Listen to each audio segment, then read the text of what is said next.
Salut et bienvenue dans la vidéo de la semaine. Alors cette semaine, tu verras l'avancée de ma recherche de job, mes victoires et mes apprentissages jusque-là. Et on fera aussi un feu de camp, je te montrerai mon snack préféré de Slovaquie et on terminera en te parlant du projet que j'ai en tête avec la moto.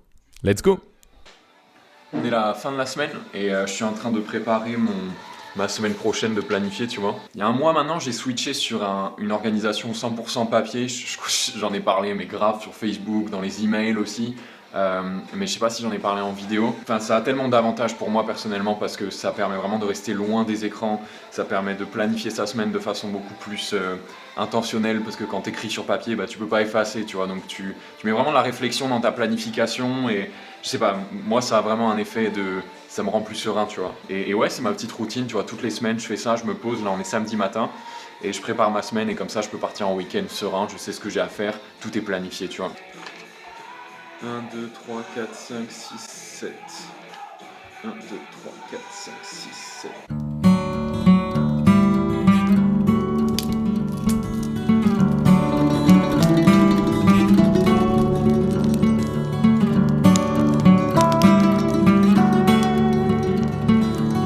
Bon, je me suis fait un mini camp. J'ai ressorti le vieux vélo de ma grand-mère et je l'appelle la Royal Enfield à pédales.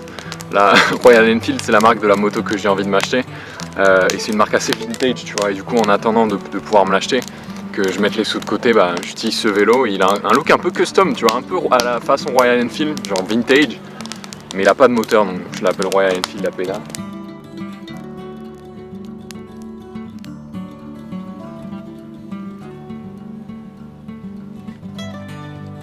Ok, j'ai lu un peu, ça m'a fait du bien. Le feu est terminé. J'ai pas réussi à trouver des gros bouts de bois. Tu sais, quand tu fais du feu, tu veux arriver à choper des petites branches pour le démarrer, mais tu veux aussi arriver à choper des gros bouts, tu vois, des rondins. Et là, j'avais que des petites branches, t'en as beaucoup partout. Et le problème avec ça, c'est que bah, du coup, quand tu fais un feu, ça dure pas longtemps. Tu vois, idéalement, il faudrait que j'arrive à couper un de ces troncs-là, mais j'ai pas de scie. Mais c'était chouette, je me referai ça et je connaissais pas ce spot qui est pas si loin de chez moi. Donc en fait, si j'ai envie, je peux tout à fait m'acheter une saucisse chez Tesco et venir ici un soir et me faire une grillade et voilà, j'ai mon dîner, tu vois. Donc je vais faire ça, franchement c'est faisable. Et c'est sympa, tu vois, il y a l'eau là. Je vais faire ça.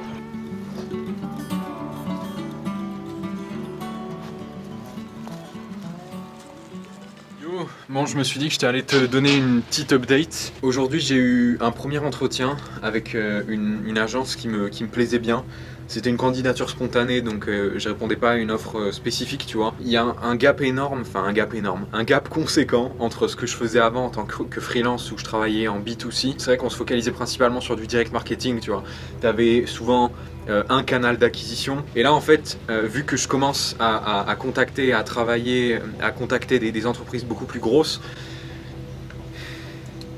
la stratégie marketing est complètement différente en fait et je me rends compte à quel point on est sur un autre niveau, c'est-à-dire que là tu vois, en contactant des marques comme Royal Enfield, comme des agences qui travaillent avec des marques comme TF1, L'Oréal, etc. Il y a beaucoup de jargon, tu vois, donc des fois je demande à chaque fois en entretien de clarifier, attends, ça veut dire quoi concrètement ce que tu dis là? Est-ce que tu peux me parler en français s'il te plaît? Mais j'ai peur de passer pour un débile, tu vois, mais d'un autre côté je me dis bon bah si je comprends pas ce qu'ils attendent de moi, ça va pas le faire, tu vois. C'est vraiment challengeant. Et en même temps, et ça me montre, si tu veux, en gros, ce que je veux dire, c'est ça, c'est que ça me montre les endroits où j'ai besoin de faire des recherches, où j'ai besoin d'ajuster en fait ma compréhension du monde actuel, ma compréhension et mes compétences que j'ai développées dans cette petite niche pour pouvoir l'exporter et apporter de la valeur à des entreprises plus grandes qui opèrent vraiment à un autre niveau.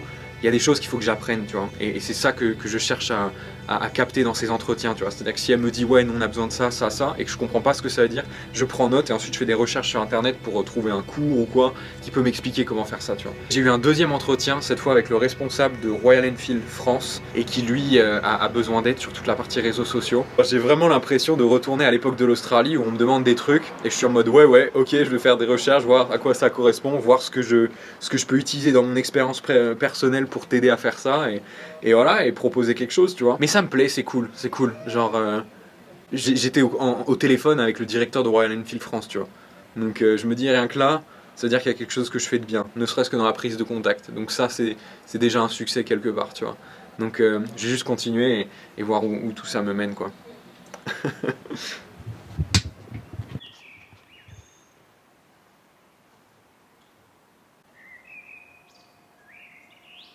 Bon, je t'explique, le plan aujourd'hui, c'est à 12h30, j'ai un appel avec une boîte pour un autre entretien.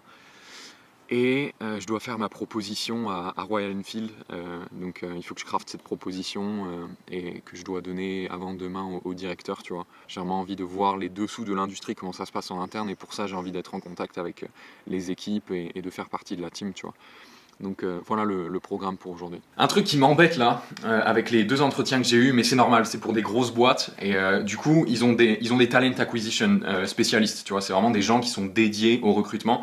Et en fait le problème avec ça, c'est que c'est des gens qui ils ont pas le temps en fait. Genre t'as des entretiens de 15-20 minutes, t'as pas le temps de poser les questions, tu sens qu'ils sont hyper pressés et tout, donc à chaque fois j'essaye d'obtenir le maximum d'infos, et là à la fin je l'ai retenu, je lui ai dit ah c'est dommage, j'avais encore quelques questions à vous poser parce que j'étais vraiment intéressé et tout, et tu vois que eux ils enchaînent en fait les candidatures, tu vois.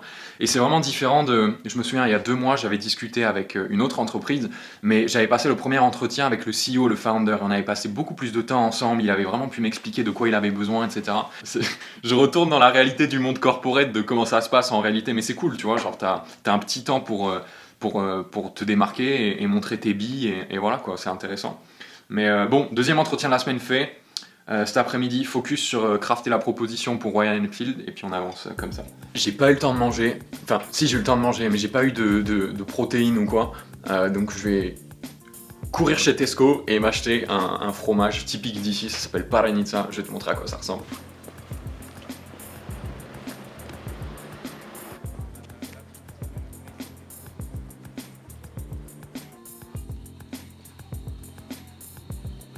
Ok, donc introduction à la Parenica slovaque. C'est un petit bout de fromage que tu peux t'acheter pour 1,09€. Dedans, il y a 24,5 g de protéines, donc autant te dire que c'est balèze. Généralement, je me prends ça plus une mozzarella. Tu sais qu'une mozzarella, il y en a 17 g de protéines, donc c'est vraiment pas mal. Et tu vois, c'est une espèce de petit rouleau comme ça, qui est attaché ensemble via une ficelle. Et alors, tu as plusieurs façons de le manger. Moi, ma façon préférée de le manger, c'est simple, c'est de dérouler le rouleau, tu vois. Donc t'enlèves la ficelle comme ça, hop, ça tu le manges, et là bah tu déroules littéralement le rouleau, et t'as ton fromage à 25 grammes de protéines.